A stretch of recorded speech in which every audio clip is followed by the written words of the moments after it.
नमस्कार दोस्तों, welcome to DS education. स्वागत है आपका मेरे यूट्यूब चैनल डीएस एजुकेशन में। मैं हूं दिनेश साहू और दोस्तों हम अध्ययन कर रहे हैं भारत के भूगोल का या फिर इंडियन ज्योग्राफी का, है ना। तो दोस्तों अभी तक हमने उत्तर के विशाल मैदान लास्ट लेक्चर में हमने देखा था, ठीक है। हम भारत का भौगोलिक विभाजन पढ़ रहे थे, ठीक है। भौगोलिक विभाजन इसके अंतर्गत दोस्तों, ठीक है, हमने 6 पार्टों में संपूर्ण भारत का भौगोलिक विभाजन किया था अध्ययन की दृष्टि से, ठीक है, जिससे हम अध्ययन कर सके सारे भारत का। तो दोस्तों इसके अंतर्गत हमने पहला जो हमने उत्तर व उत्तर पूर्व की पर्वत श्रृंखलाएं ली थी, जिसके अंतर्गत हमने हिमालय, ट्रांस हिमालय तथा उत्तर पूर्व की पर्वत श्रृंखलाएं, ठीक है, इसका अध्ययन किया था। इसके बाद दूसरा दोस्तों हमने किया था, ठीक है, इसमें हमने जो उत्तर का विशाल मैदान है, ठीक है, कल ही इसका अध्ययन किया था, ठीक है। तो ये दूसरा डिवीज़न था। इसके बाद दोस्तों हमने जो तीसरा डिवीज़न किया था, ठीक है, वो किया था प्रायद्वीपीय पठार का, ठीक है, जो हम आज अध्ययन करेंगे। तो आज का हमारा दोस्तों टॉपिक है, ठीक है, प्रायद्वीपीय पठार, या फिर हम इंग्लिश में से बोलते हैं पेनिनसुलर प्लेट्यू, ठीक है। तो आज का दोस्तों हमारा ये टॉपिक है। तो देखिए दोस्तों, सबसे पहले इस टॉपिक को पढ़ने से पहले थोड़ा बड़ा टॉपिक है, ठीक है। पूरा कंप्लीट करने में हमें 3 से 4 लेक्चर लग सकते हैं, ठीक है। बहुत अच्छे से हम एक एक चीज़ इसमें कवर करेंगे, ठीक है। तो सबसे पहले दोस्तों हम इसमें देखेंगे इसका निर्माण कैसे हुआ, ठीक है। हालांकि जब हमने हिमालय पढ़ा था तो मैंने हिमालय के फॉर्मेशन में भी आपको बताया था, ठीक है, तो उसी से रिलेटेड है ये, ठीक है। लेकिन हम एक बार यहाँ पर देख लेंगे इसका निर्माण कैसे हुआ, इसकी सामान्य जानकारी और इसके अंतर्गत हम किन किन चीज़ों का अध्ययन करेंगे, है ना। तो आज हम एक बेसिक क्लास रहेगी, ठीक है, प्रायद्वीपीय पठार की, ठीक है। तो हम स्टार्ट करते हैं। तो देखिए दोस्तों, जब मैंने हिमालय का फॉर्मेशन आपको पढ़ाया था, ठीक है, तो मैंने आपको बताया था कि हिमालय का निर्माण कैसे हुआ, ठीक है। तो एक बार और मैं आपको रिपीट कर देता हूँ। देखिए दोस्तों, आज से करीब 25 करोड़ वर्ष पहले, है ना, 25 करोड़ वर्ष पहले, ठीक है, जो हमारी संपूर्ण पृथ्वी आज आपको दिखती है, कितने सारे महाद्वीप हैं, एशिया, अफ्रीका, ठीक है, या फिर बोलें उत्तरी अमेरिका, दक्षिणी अमेरिका, यूरोप, ऑस्ट्रेलिया, अंटार्कटिका, है ना, ये 7 महाद्वीप हमें दिखते हैं। तो दोस्तों आज से 25 करोड़ वर्ष पहले, ठीक है, ये हमारी जो पृथ्वी थी, ठीक है, सिर्फ एक ही महाद्वीप हुआ करता था, ठीक है, सिर्फ एक ही महाद्वीप था, एक ही भूखंड था, ठीक है, जिसे बोला जाता पेंजिया, है ना, जिसे बोला गया पेंजिया, ठीक है, इसे पेंजिया बोला गया, ठीक है, 25 करोड़ वर्ष पहले, ठीक है दोस्तों, 25 करोड़ वर्ष पहले की घटना है। सिर्फ एक ही महाद्वीप हुआ करता था। लेकिन दोस्तों समय के साथ करीब 20 करोड़ वर्ष पहले, है ना, 20 करोड़ वर्ष पहले ये टूटना स्टार्ट हुआ, ठीक है, और 2 भागों में बढ़ गया, एक उत्तरी भाग और एक दक्षिणी भाग, ठीक है, 2 भागों में बढ़ गया। उत्तरी भाग को बोला गया अंगारा लैंड, ठीक है, इसे बोला गया अंगारा लैंड, ठीक है, और इसे बोला गया गोंडवाना लैंड, ठीक है, ठीक है, इसे लॉरेशिया भी बोलते हैं, ठीक है दोस्तों। तो मैंने क्या बोला, 25 करोड़ वर्ष पहले जो हमारे यहाँ संपूर्ण महाद्वीप, जितने भी महाद्वीप हैं वो देखते हैं, पूरा एक भाग हुआ करता था जिसे पेंजिया बोला गया, ठीक है। लेकिन फिर 20 करोड़ वर्ष पहले आज से करीब, ठीक है, इसका विघटन या फिर टूटना स्टार्ट हुआ, ठीक है, और ये 2 भागों में टूटा। एक पूरे इसका उत्तरी भाग था, एक दक्षिणी भाग था। उत्तरी भाग को बोला गया अंगारा लैंड और दक्षिणी भाग को बोला गया गोंडवाना लैंड, ठीक है। इस प्रकार से दोस्तों इसमें समय के साथ और भी ये टूटना स्टार्ट हो गया, ठीक है। जैसे देखिए, ये हम गोंडवाना लैंड की बात करेंगे कि ये हमसे रिलेटेड है, ठीक है, या फिर हमारे भारत से रिलेटेड है। तो देखिए दोस्तों, समय के साथ ये भी और टूटना स्टार्ट हुआ, ठीक है, और भी भागों में टूटा। जैसे ये अफ्रीका बन गया, ठीक है, ये फिर एक प्लेट टूटी यहाँ से ऑस्ट्रेलियन, या फिर बोले इंडो ऑस्ट्रेलियन प्लेट, ठीक है, यहाँ पर ये एक दक्षिण अमेरिका का निर्माण हुआ। इसी प्रकार से ऊपर यूरोप का निर्माण हो गया, ठीक है, यूरोप का निर्माण हो गया, यहाँ पे यूरेशिया का निर्माण हो गया, उत्तरी अमेरिका का निर्माण हुआ, ठीक है। तो समय के साथ ये टूटते गए, एक दूसरे से दूर जाते हुए, और अलग अलग महाद्वीप का निर्माण हुआ, ठीक है। इसी प्रकार से दोस्तों जो हमारा भारत है, ठीक है, खासतौर पे जो हमारा प्रायद्वीपीय भारत है, ठीक है, जैसे हम या फिर हम भारत, हमारा भारतीय उपमहाद्वीप है, ठीक है, तो वो यहीं से टूट कर आया है, ठीक है। ये जो ऑस्ट्रेलियन प्लेट थी, ठीक है, ये वाला इंडो ऑस्ट्रेलियन प्लेट थी, ठीक है। एक्चुअली ये जो दोस्तों मूवमेंट होता है या फिर टूटते हैं, ठीक है, तो इन्हें बोला जाता है प्लेट, ठीक है, या फिर ये हम जब वर्ल्ड ज्योग्राफी का अध्ययन करेंगे तो हम इसमें डिटेल में चर्चा करेंगे, ठीक है। तो अभी आपको जस्ट मैं ये बता दूं, तो ये जो इंडो ऑस्ट्रेलियन प्लेट थी, ठीक है, जो अफ्रीका से टूटी थी, या फिर हम बोले कि गोंडवाना लैंड से टूटी थी, ठीक है, तो इसका मूवमेंट स्टार्ट हुआ था इस साइड पे, ठीक है, ऐसे स्टार्ट हुआ, ठीक है। तो ऑस्ट्रेलिया यहाँ चला गया और हमारे इंडिया का जो ये उपमहाद्वीप वाला एरिया वो यहाँ पे आ गया, ठीक है। और वर्तमान में जो हमारा इंडिया देखते हैं आप, इस प्रकार से है, ठीक है। तो ये किसका हिस्सा है, ठीक है, गोंडवाना लैंड का हिस्सा है, जो कभी यहाँ अफ्रीका वाले पार्ट में स्थित था, ठीक है।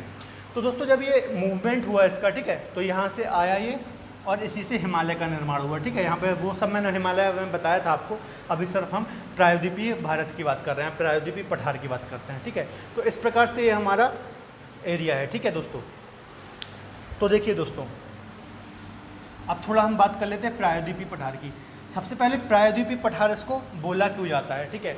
तो प्रायद्वीपीय पठार बोलने के पीछे रीज़न है दोस्तों, देखिए पठारी एरिया क्या होता है, ये होती है समतल भूमि, ठीक है, या फिर हम बोले प्लेन, ये होती है समतल भूमि। लेकिन जब थोड़ा एरिया उठा हुआ होता है ये, ठीक है, तो इसे हम बोलते हैं पठारी एरिया, क्योंकि ये थोड़ा उठा हुआ है, ठीक है, तो इसे हम बोलेंगे पठारी एरिया। इसी प्रकार से दोस्तों जो हमारे ये प्रायद्वीपीय पठार वाला एरिया है ये, ठीक है, ये उठा हुआ है समतल भूमि की अपेक्षा, ठीक है।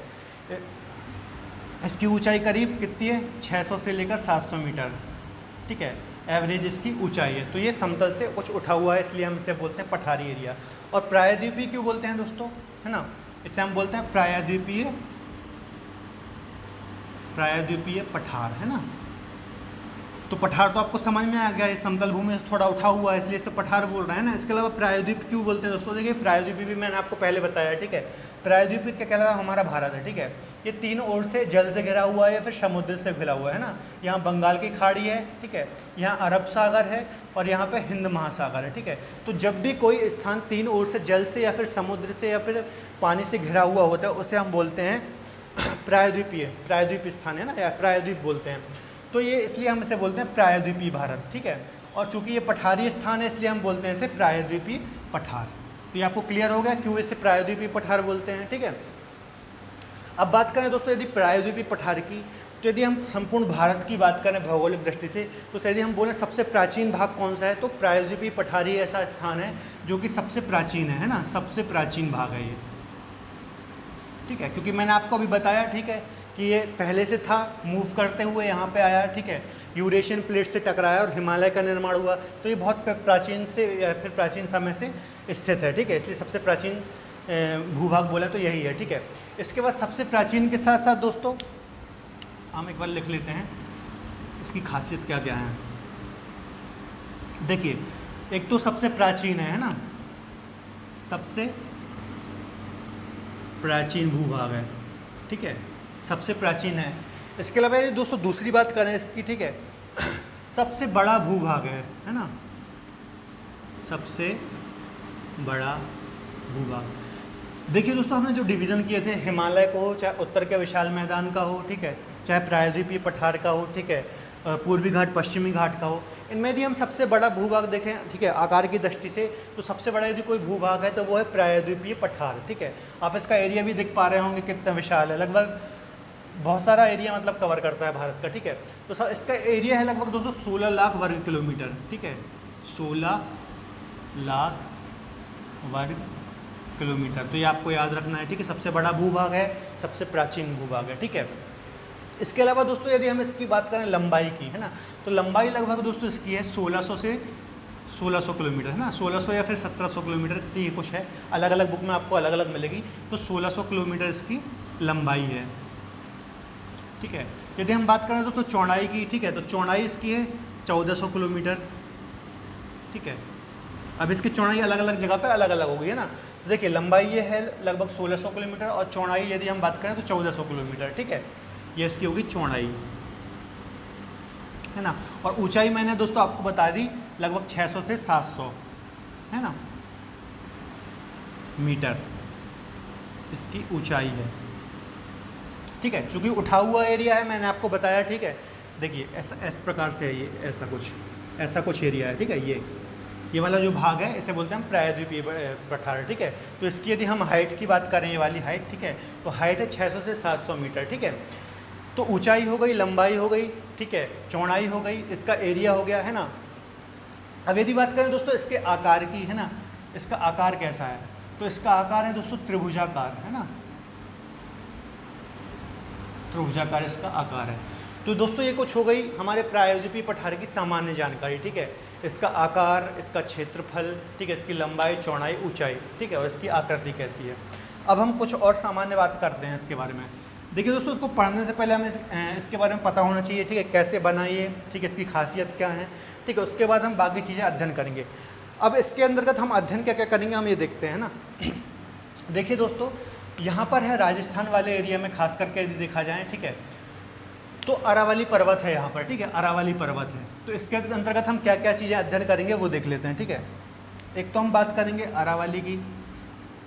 देखिए यदि हम पर्वतों और एक तो हम बात करेंगे यहाँ पे पठारों की, ठीक है, और एक बात करेंगे पर्वतों की, है ना। तो पठारों के अंतर्गत क्या क्या बात करेंगे दोस्तों, ठीक है। एक तो है यहाँ पर मालवा का पठार मध्य प्रदेश वाले में, ठीक है, मालवा का पठार, ठीक है। तो हम अध्ययन करेंगे मालवा का पठार, ठीक है, बुंदेलखंड का पठार, बुंदेलखंड का पठार, ठीक है। अब देखिए ये मालवा का पठार है यहाँ पर, ठीक है, मध्य प्रदेश वाला एरिया, यहाँ बुंदेलखंड का पठार है, ठीक है। इसके बाद यहाँ पे बात करें तो छोटा नागपुर का पठार है झारखंड वाले एरिया में, ठीक है, छोटा नागपुर का पठार, ठीक है। मैं ये आपको बता रहा हूँ कि इसके अंतर्गत हम क्या क्या अध्ययन करेंगे। आज हम थोड़ा सामान्य जानकारी देखेंगे, इसकी थोड़ा बड़ा टॉपिक है ये, ठीक है। इसके बाद दोस्तों यदि हम नॉर्थ ईस्ट में चलें, ठीक है, तो ये भी हमारा प्रायद्वीपीय पठार का भाग है, ठीक है। इसे हम बोलते हैं मेघालय का पठार, मेघालय का पठार, ठीक है। तो मेघालय का पठार हो गया एक। इसके बाद दोस्तों और नीचे आएंगे तो यहाँ पर है दंडकारण्य का पठार, है ना, दंडकारण्य, ठीक है। इसके अलावा और नीचे आएंगे दोस्तों महाराष्ट्र वाले एरिया में तो दक्कन का पठार है एक, है ना। तो एक हो गया दक्कन का पठार, दक्कन का पठार हो। इसके बाद दोस्तों और नीचे आएंगे यहाँ पर तो तेलंगाना का पठार हो जाएगा एक, तेलंगाना का पठार। और नीचे यदि आएंगे दोस्तों, है ना, तो यहाँ पे आ जाएगा कर्नाटक का पठार, कर्नाटक का पठार, ठीक है। इसके अलावा दोस्तों यदि हम पर्वतों की बात करें, है ना, पर्वतों की बात करें तो हम यहाँ पे अरावली की बात करेंगे, ठीक है। अरावली ये आपको दिख रहा होगा, खासतौर पर राजस्थान में है। इसके अलावा और यहाँ पर आएंगे दोस्तों मध्य प्रदेश वाले एरिया में, है ना, तो यहाँ पे विंध्याचल है, ठीक है, विंध्याचल की बात करेंगे। विंध्याचल के बाद यहाँ पे सतपुड़ा है ना, सतपुड़ा है, ये भी खासतौर पर मध्य प्रदेश वाले एरिया में है, ठीक है। ये सतपुड़ा है, ये विंध्याचल है, ठीक है। इनके बीच में बहती है कौन सी नदी, नर्मदा नदी, अभी मैं आपको बताऊंगा, ठीक है। तो अरावली, विंध्याचल, सतपुड़ा, ठीक है, ये कुछ पर्वत श्रेणियाँ हो गई। और भी हम छोटी छोटी पढ़ेंगे, जैसे गारो खासी जयंतियाँ जाती हैं मेघालय के अंतर्गत, तो और भी कुछ ये लेकिन प्रमुख है तो इनका अध्ययन करेंगे, ठीक है दोस्तों। तो इन चीज़ों का हम अध्ययन करेंगे दोस्तों, है ना, प्रायद्वीपीय पठार के अंतर्गत, ठीक है। किन किन चीज़ों का एक और रिपीट करते हैं हम, मालवा का पठार अध्ययन करेंगे, बुंदेलखंड का पठार, हम मेन चीज़ें अध्ययन करेंगे, ठीक है। बुंदेलखंड का पठार अध्ययन करेंगे, छोटा नागपुर का पठार पढ़ेंगे, इसके अलावा दंडकारण्य का पठार पढ़ेंगे, ठीक है, मेघालय या फिर शिलोंग का पठार पढ़ेंगे, इसके अलावा दक्कन का पठार या फिर हम जिसे महाराष्ट्र का पठार भी बोलते हैं ना, तेलंगाना का पठार पढ़ेंगे, कर्नाटक का पठार पढ़ेंगे और इतनी चीज़ें अध्ययन करेंगे मुख्य तौर पर, है ना। इसके अलावा यहाँ पर पूर्वी घाट और पश्चिमी घाट हैं, ठीक है। तो ये तो होगी दोस्तों अध्ययन वाली बात, ठीक है। इतनी चीज़ों का हम अध्ययन करेंगे। अब कुछ और चीज़ें इसमें समझने वाली हैं, ठीक है। देखिए दोस्तों जो ये प्रायद्वीपीय पठार है ना, इसकी आकृति कुछ इस प्रकार है, ऐसा, ठीक है, ऐसी, ऐसी, और यदि हम यहाँ आएंगे तो ये ऊपर तक है ऐसी, ऐसी, ठीक है, ऐसी ऐसी ऐसी और ऐसी ऐसी ऐसी ऐसी, इस प्रकार से कुछ आकृति है इसकी, है ना। देखिए यहाँ तक ये अरावली पर्वत तक आया है, ठीक है, और यहाँ पूर्व में ये कहाँ तक गया है, मेघालय तक है, मतलब जो मेघालय का पठार है यहाँ तक आया है ये, ठीक है। इस प्रकार से कुछ इसकी आकृति है, ठीक है। अब यदि हम दोस्तों इसकी बात करें, ठीक है, इसके स्लोप की या फिर ढलान की, ठीक है, तो यदि हम बात करें प्रायद्वीपीय पठार को दो भागों में बांटें, है ना, दो भागों में बांटते हैं। तो यदि हम बात करें उत्तरी भाग की, ठीक है, तो उत्तरी भाग का जो ढाल है या फिर स्लोप है, ठीक है, ढाल मतलब क्या है दोस्तों, ढाल मतलब ये है ना, ये ढाल होता है ना, यहाँ पर नदियाँ बहती हैं। तो यदि हम इसकी ढाल की बात करें या फिर स्लोप की बात करें तो उत्तरी साइड में इसका ढाल है, ठीक है, उत्तर की ओर, ठीक है, क्योंकि यहाँ से जितनी भी नदियाँ बहती हैं, ठीक है, सब जाती हैं, मैक्सिमम जाती हैं उत्तर की ओर और मिलती हैं कहाँ पर, गंगा में, यमुना में। जैसे चंबल हो गई, है ना, और काली सिंध हो गई, छिप्रा हो गई, ये सब जाती हैं, क्योंकि इसका रीज़न यही है दोस्तों कि इसका स्लोप है उत्तर की साइड, इसलिए यहाँ मध्य प्रदेश में खास तौर पर जो नदियाँ निकलती हैं वो उत्तर साइड जाती हैं और गंगा यमुना में मिलती हैं, ठीक है। अब यदि हम बात करें प्रायद्वीपीय पठार के दक्षिणी भाग की, है ना, तो दक्षिणी जो भाग है इसका स्लोप है दोस्तों कहाँ पर, पूर्वी घाट की ओर। इसलिए यहाँ पे जो नदियाँ हैं, ठीक है, साउथ साइड की, या फिर हम बोले, है ना, तो यहाँ की जो भी नदियाँ जैसे गोदावरी, कावेरी, कृष्णा, है ना, ये जाती हैं कहाँ पर, पूर्वी घाट की ओर। यहाँ पर डेल्टा वगैरह का भी निर्माण करती हैं ना, तो यहाँ पर बहती हैं, ठीक है। ये हो गई स्लोप की बात। तो मैंने क्या बोला दोस्तों कि जो हमारा प्रायद्वीपीय पठार है ना, इसके यदि हम उत्तरी भाग की बात करें तो इसका स्लोप है उत्तर की साइड। इस यही रीज़न है कि इससे यहाँ से निकलने वाली नदियाँ गंगा, है ना, यमुना में मिलती हैं उत्तर साइड, है ना। यहाँ से देखिए जो भी नदियाँ बहेंगी इस प्रकार से बहेंगी, ठीक है, यहाँ पर मिलेंगी। यहाँ से गंगा निकलती है तो यहाँ पर मिल जाएगी, यहाँ से यमुना मिलती है तो इनमें मिल जाएंगी इस प्रकार से, ठीक है। वहीं यदि हम यहाँ साउथ की बात करें, ठीक है, तो यहाँ से जो भी नदियाँ निकलती हैं वो इस प्रकार से निकलती हैं, ठीक है। गोदावरी हो गई, ठीक है, कृष्णा हो गई, कावेरी हो गई, ठीक है, तो इस प्रकार से बहती हैं कहाँ, पूर्वी घाट की ओर, ठीक है दोस्तों। तो क्योंकि इसका स्लोप किस तरफ है, पूर्वी घाट की ओर है, तो ये बात हो गई, ठीक है। इसके अलावा और कुछ बात बता देता हूँ। देखिए दोस्तों, इस प्रकार से कुछ स्ट्रक्चर है किसका, हमारे प्रायद्वीपीय पठार का। ये कहाँ तक फैला था, ये मेघालय का पठार है यहाँ पर, ठीक है, यहाँ तक फैला हुआ था। परंतु देखिए दोस्तों, समय के साथ, ठीक है, ये वाला जो एरिया था, ठीक है, ये वाला एरिया ये धंस गया, ठीक है, इसमें धसान उत्पन्न हो गई। और चूंकि आपको पता है यहाँ से नदियाँ बहती हैं, गंगा यहाँ से आती है, ब्रह्मपुत्र, ठीक है, ये अपवाह तंत्र है इनका, बहुत सारी नदियाँ आती हैं हिमालय से, ठीक है, और यहाँ से ब्रह्मपुत्र में भी काफ़ी नदियाँ मिलती हैं, ठीक है। तो समय के साथ यहाँ नदियाँ आईं, ठीक है, और अवसाद जमा करती गई, ठीक है। और ये जो भाग था, ठीक है, प्रायद्वीपीय पठार का, तो इन नदियों ने अपने अपवाह तंत्र के चलते यहाँ पे अवसादों का जमा किया, ठीक है, और इन्होंने अपने कब्जे में ले लिया ये क्षेत्र, है ना। और इस भाग को, ठीक है, जो ये मेघालय का पठार है, ठीक है, या फिर हम इसे शिलांग का पठार भी बोलते हैं, इस पठार को इसने प्रायद्वीपीय जो हमारा पठार है इससे अलग कर दिया, ठीक है। इसलिए आपको ये दिख रहा होगा, ये अलग थलग थोड़ा आपको दिख रहा है, ठीक है। ये हमारा प्रायद्वीपीय पठार, ये तो इकट्ठा है, लेकिन ये थोड़ा भाग इसका अलग है, ठीक है। इसका रीज़न ही दोस्तों ये है, ठीक है, यहाँ से देखिए ये गंगा नदी आती है ना, और यहाँ बांग्लादेश निकल जाती है, यहाँ पे अपवाह तंत्र है, यहाँ से भी ब्रह्मपुत्र नदी आती है, ठीक है। तो समय के साथ क्या हुआ, ये वाला एरिया धंसा हुआ था थोड़ा, है ना, ये धंसा एरिया था, इसमें धसान उत्पन्न हो गई, ठीक है। तो जब यहाँ से दोस्तों नदियाँ बही तो इन्होंने अपना अवसाद जमा किए यहाँ पर, ठीक है, और इन्होंने अपने एरिया इसको कवर कर लिया, ठीक है, और इस प्रकार से ये एरिया इससे अलग हो गया, ठीक है। तो एक बात ये जानने वाली है, ठीक है दोस्तों। ये कुछ बेसिक इन्फॉर्मेशन थी प्रायद्वीपीय पठार के बारे में, कैसे इसका निर्माण हुआ, ठीक है, इसके स्लोप कहाँ पर है, नदियाँ कैसी बह रही हैं, ठीक है, इसकी ऊंचाई कैसी है। तो यदि हम बात करें तो हमारा देखिए कुछ इस प्रकार से प्रायद्वीपीय पठार है, देखिए, है ना, ये हो गई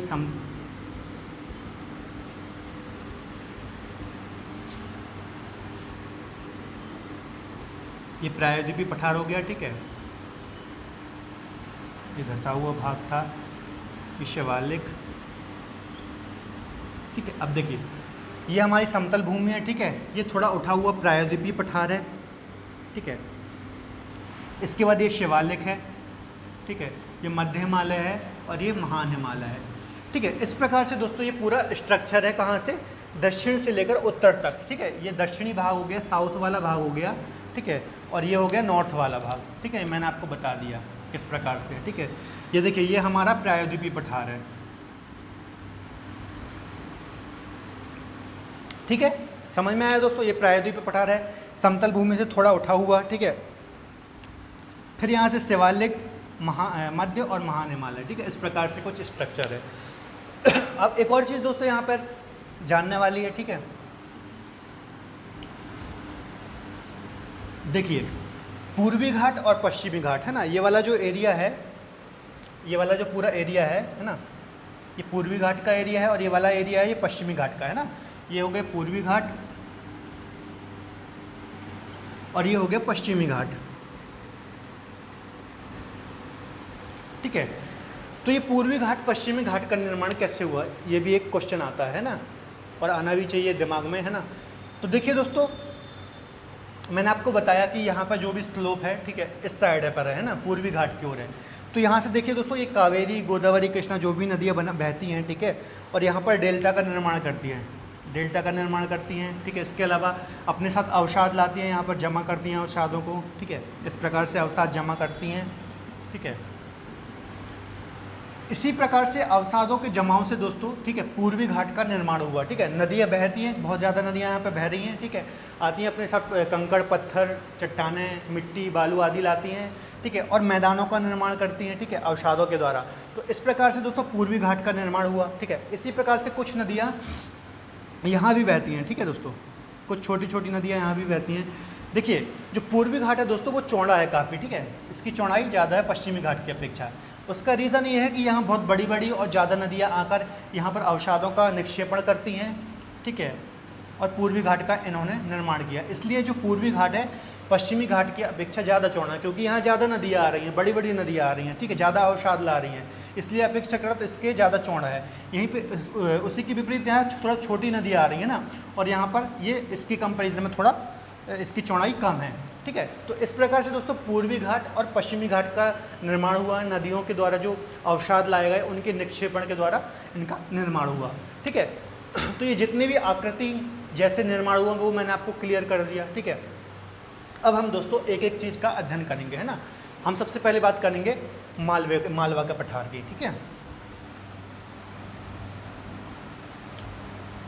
आशा करता हूँ दोस्तों आपको चीज़ें समझ में आई होंगी। ठीक है, ये बेसिक जानना जरूरी था। ठीक है, कौन सी नदी कहाँ बह रही है, स्लोप कैसा है, ठीक है, इसकी आकृति कैसी है, इनसे क्वेश्चन बनते हैं छोटे छोटे। ठीक है, इसलिए बेसिक कॉन्सेप्ट क्लियर होना बहुत ज़रूरी है ना। तो दोस्तों एक एक चीज़ हम यहाँ पे उठाएंगे। ठीक है, पर्वत पठार, और एक एक चीज़ का अध्ययन करेंगे। सबसे पहले दोस्तों हम उठाते हैं, ठीक है, मालवा का पठार। ठीक है, मालवा का पठार। ठीक है, अब यदि दोस्तों हम मालवा के पठार की बात करें, ठीक है, पहला है तो मालवा का पठार खास तौर पर ये मध्य प्रदेश में स्थित है ना। ये देखिए मध्य प्रदेश में। यदि हम दोस्तों मालवा के पठार की बात करें, ठीक है, तो इसका निर्माण, ठीक है, लावा के द्वारा, ठीक है, बेसाल्ट चट्टानों, बेसाल्ट चट्टानों से हुआ है। ठीक है, बेसाल्ट चट्टानों का निर्माण कैसे होता है दोस्तों? देखिए, जैसे लावा ज्वालामुखी होते हैं। ठीक है, ज्वालामुखी है। ठीक है, ज्वालामुखी अपने अंदर से लावा निकालते हैं। ठीक है, लावा निकालते हैं, ये लावा दूर तक फैलता है। ठीक है, दूर तक फैलता है। ठीक है, इस प्रकार से जब ये ठंडा होकर जम जाता है तो इससे होती हैं, इससे होता है बेसाल्ट चट्टानों का निर्माण। ठीक है, तो इस प्रकार से ये मालवा के अंतर्गत ये बेसाल्ट चट्टानों से बना हुआ है पूरा एरिया। ठीक है, बेसाल्ट चट्टानों से बना है। ठीक है, और दोस्तों जहाँ बेसाल्ट चट्टानें पाई जाती हैं तो वो मैंने आपको बताया था अपक्षय पर्दन वगैरह। ठीक है, उसी क्रिया के द्वारा यहाँ पर बहुत ज़्यादा काली मिट्टी पाई जाती है। ठीक है, काली मिट्टी। तो ये जो मालवा का क्षेत्र है ये काली मिट्टी का क्षेत्र है। ठीक है, इसी के चलते यहाँ पर गेहूँ, यदि हम बात करें गेहूँ, ठीक है, सोयाबीन, आलू, ठीक है, आदि फसलें होती हैं दोस्तों। ठीक है, मैंने आपको क्या बताया, सबसे पहले भाग हमने उठाया, ठीक है, प्रायद्वीपीय पठार के अंतर्गत मालवा का पठार, जो कि मध्य प्रदेश के अंतर्गत आता है। ठीक है, मध्य प्रदेश के अंतर्गत आया तो इसमें यदि सबसे पहली बात है कि ये बेसाल्ट चट्टानों से पूरा बना हुआ है और काली मिट्टी का क्षेत्र है। एक बात आपको याद रखनी है कि जहाँ भी बेसाल्ट चट्टानें होंगी, ठीक है, वो काली मिट्टी का क्षेत्र होगा, क्योंकि इन्हीं चट्टानों से काली मिट्टी का निर्माण होता है अपक्षय पर्दन इन क्रिया के द्वारा, है ना। तो ये बात आपको देखनी है। यदि हम और बात करें तो ये गेहूँ, सोयाबीन और आलू के लिए उपयुक्त होती है काली मिट्टी, और यहाँ पर बहुत ज़्यादा कृषि होती है इन फसलों की, है ना। इसके बाद यदि और दोस्तों बात करें तो ये जो मालवा का पठार है, ठीक है, ये मध्य प्रदेश का सबसे बड़ा भूभाग है। ठीक है, ये देखिए यहीं पे मध्य प्रदेश स्थित है, ये पूरा एरिया में, तो सबसे बड़ा भूभाग है मध्य प्रदेश का, सबसे बड़ा भूभाग कवर करता है। ठीक है, तो ये भी आपको याद रखना है। ठीक है, सबसे बड़ा भूभाग कवर करता है। तो ये कुछ मेन चीज़ें मैंने आपको बता दी। इसके अलावा दोस्तों मालवा की जलवायु को, ठीक है, एक बात जानने वाली, जो मालवा की जलवायु है ये बहुत ज़्यादा अच्छी कही जाती है। ठीक है, जो फाहियान थे, ठीक है, चीनी यात्री थे, ठीक है, जो कि चंद्रगुप्त सेकंड के टाइम पे आए थे, उन्होंने मालवा की जलवायु को विश्व की सबसे अच्छी जलवायु कहा है। ठीक है, देखिए यदि आप कभी गए हों मालवा, इंदौर वगैरह वाले रीजन में, तो यहाँ पे क्या होता है, ठंड में ना बहुत ज़्यादा ठंड पड़ती है और गर्मी में ना बहुत ज़्यादा गर्मी पड़ती है ना, तो बहुत ही अच्छा मौसम रहता है यहाँ पर। इंसानों के हिसाब से, रहने के हिसाब से देखा जाए तो बहुत ही ना ज़्यादा ठंड ना ज़्यादा गर्मी, है ना, अच्छा मौसम रहता है। इस प्रकार से फाहियान ने, ठीक है, जो कि चीनी यात्री थे, चंद्रगुप्त सेकंड के टाइम पे आए थे, उन्होंने विश्व की सबसे अच्छी जलवायु कहा है मालवा की जलवायु को। तो ये बात भी आपको याद रखने वाली है ना दोस्तों। तो दोस्तों आज हम बस मालवा का पठार पढ़ेंगे, इसके अलावा कुछ और मैंने आपको बताना भूल गया था, ठीक है। इसके अलावा एक एक चीज़ देखेंगे। तो देखिए यहाँ पर है विंध्याचल रेंज, ठीक है, यहीं मालवा के पास है, ठीक है। यहाँ विंध्याचल रेंज है ये, ठीक है, विंध्याचल पर्वत श्रृंखला है। और यहाँ पर सतपुड़ा पर्वत श्रृंखला है ना, ये सतपुड़ा पर्वत श्रृंखला है। लगभग मैक्सिमम पार्ट मध्य प्रदेश में कवर करती हैं ये, ठीक है। तो दोस्तों इनके बीच में 2 नदियाँ बहती हैं, ठीक है, ये मैं बताना भूल गया था आपको। तो विंध्याचल और सतपुड़ा, ठीक है, यहाँ अलग से मैं आपको बता देता हूँ।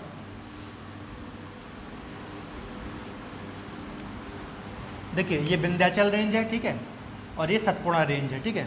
तो इनके बीच में दोस्तों नदी बहती है एक नर्मदा, ठीक है।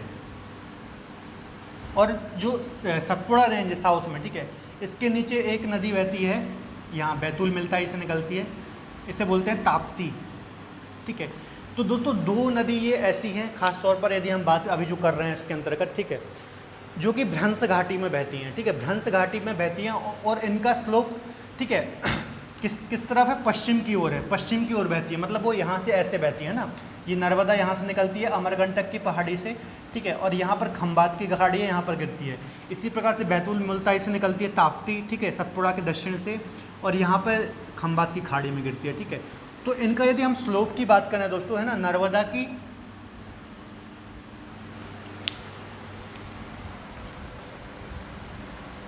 यदि हम बात करें नर्मदा की और ताप्ती की, है ना, तो इनका दोस्तों जो स्लोप है, ये जो नॉर्मल स्लोप है, जैसे मैंने आपको बताया, दक्षिण का स्लोप पूर्व साइड है, मतलब दक्षिणी जो हमारा प्रायद्वीपीय पठार है, इसका स्लोप पूर्व की तरफ है, और उत्तर का स्लोप कहाँ है, उत्तर की ओर है ना, उत्तरी जो प्रायद्वीपीय भाग है। लेकिन दोस्तों चूंकि ये भ्रंश घाटी में बहती हैं, ठीक है, इनका स्लोप किस साइड है, इनके स्लोप के विपरीत है, पश्चिमी साइड है ना, पश्चिमी स्लोप है, ठीक है। देखिए यहाँ से नर्मदा निकलती है, ठीक है, पश्चिम की ओर बहती है, और यहाँ खंबात की खाड़ी में गिरती है। यहाँ बैतूल मुल्ताई से ताप्ती नदी निकलती है, और यहाँ पे खंबात की खाड़ी में गिरती है, ठीक है। तो इनका स्लोप पश्चिम की ओर है, ये बात आपको याद रखनी है, ठीक है। अब एक बात जानने वाली ये है कि जो नर्मदा और ताप्ती नदियाँ हैं, ठीक है, ये भ्रंश में बहती हैं। भ्रंश मतलब क्या होता है दोस्तों, ठीक है, अवतलित क्षेत्र, मतलब क्या बोलें, धंसा हुआ क्षेत्र, ठीक है, धंसा हुआ क्षेत्र, मतलब जो नर्मदा और ताप्ती होती हैं, ये पर्वत श्रृंखलाओं के बीच में धंसे हुए क्षेत्र में बहती हैं। यदि आप इसे ऊपर से देखेंगे तो ये ऐसा लगेगा कि एक नाली के जैसे है, मतलब है ना, कि 2 घाटियों के बीच में बह रही है कोई नदी, ठीक है। तो ये घाटियों में बहती है, ठीक है। देखिए घाटी का मतलब क्या होता है, मैंने आपको बताया था, ये भ्रंश घाटी बोलते हैं इसको, ठीक है, भ्रंश घाटी, भ्रंश घाटी। अब देखिए भ्रंश का मतलब क्या होता है दोस्तों, धंसा हुआ स्थान है ना, जैसे मान लीजिए 2 पर्वत हैं, ठीक है, उसके बीच में ये धंसा हुआ स्थान, इसे हम बोलेंगे भ्रंश, है ना, ये भ्रंश है, ठीक है। और घाटी का क्या होता है दोस्तों, 2 पर्वतों के बीच का स्थान, इसे बोलते हैं घाटी, जहाँ पे लोग रहते भी वगैरह भी है ना, मैंने आपको बताया था घाटी क्या होता है। तो नर्मदा और ये ताप्ती, ये भ्रंश घाटी में बहती है, ठीक है, इस प्रकार से पर्वतों के बीच में, ठीक है, एक धंसे हुए स्थान के बहती हैं, इसलिए उसे बोलते हैं भ्रंश घाटी, ठीक है। और ये एस्चुरी बनाते हैं, हालांकि ये सब हम बाद में पढ़ेंगे जब एक एक टॉपिक लेंगे, है ना, अभी जस्ट मैंने आपको बता दिया, ठीक है दोस्तों। तो आज के लेक्चर में दोस्तों इतना ही, ठीक है। आज हमने नॉर्मल इसके बारे में समझा, ठीक है, जो कि हमारा पहला टॉपिक था प्रायद्वीपीय पठार के अंतर्गत, ठीक है। इसके अंतर्गत हमने सामान्य जानकारी देखी, ठीक है, इसका निर्माण कैसे हुआ, ठीक है, इसकी कुछ विशेषताएं, ठीक है, इसके स्लोप, ये सब चीज़ें हमने देखी। इसके अलावा मालवा के पठार के बारे में भी हमने पढ़ लिया, ठीक है। इसके बाद हम और भी चीज़ें इसकी उठाएंगे, ठीक है, जो मैंने आपको बताया था, इसका डिवीज़न हमने किया था, इसके बाद आगे चर्चा करेंगे। तो दोस्तों हमारे साथ जुड़े रहने के लिए आप हमारे चैनल को सब्सक्राइब कर सकते हैं। इसके अलावा यदि आपको आज का लेक्चर पसंद आए तो प्लीज़ वीडियो को लाइक कर लीजिए और बेल आइकन दबाना ना भूलें, क्योंकि डेली हमारे लेक्चर आ रहे हैं, तो जब भी हमारा लेक्चर आएगा आपके पास नोटिफिकेशन पहुँच जाएगा। तब तक के लिए धन्यवाद, अपना ख्याल रखें।